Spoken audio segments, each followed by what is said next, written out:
Hello, नमस्ते sir. हा नमस्कार, बोला. तुमच्या शाळेवर आलतो सर तुम्हाला भेटण्यासाठी. कधी भेट होईल सर? मी थोडं बाहेर होतो. काय काम होतं, बोला की.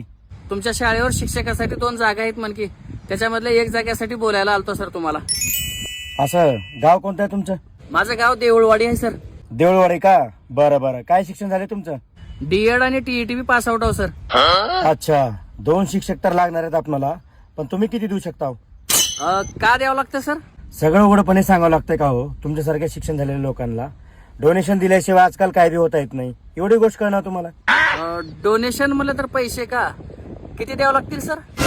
दुसऱ्या संस्थेचं मला काही माहिती नाही बघा. तुमच्याकडून निवळ ना के बराबर पैसे घेऊ लागलो मी. 35 लाखामध्ये काम करतो तुमचं. 35 लाख? हो सर, एसटी ला पैसे नसल्यामुळे रोज 15 किलोमीटर सायकलीवर जात होतो सर मी शिक्षण घ्यायला. एवढा पैसा कुठून आणू सर?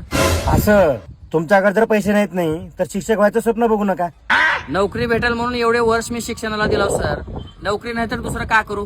कसं आहे माहित आहे का, घर चालवण्यासाठी शिक्षकच हे गरजेचं नाही. तुम्ही गावामध्ये छोटा मोठा व्यवसाय टाका, किराणा दुकान टाका, ऑटो घ्या किंवा पांडबा टाका, आणि या गोष्टीसाठी डिग्री बी लागणार. एक लक्षात घ्या सर, शिक्षण तर माझं वाया जाऊ दे ना. मग काय करता बिन पैशाचं? मी शिक्षक झालो न झालो सर, पण तुमच्यासारख्या संस्था लोकांकडून डोनेशनच्या नावाखाली पैसे घेऊन शिक्षक बनवतात, त्यांचं काही खरं नाही, हे लक्षात घ्या. बघितलो का संस्थेवाले? मित्रांनो, तुम्ही सांगा, डोनेशन देऊनच शिक्षक झालं पाहिजे का? हे तुम्ही कमेंट बॉक्स मध्ये सांगा.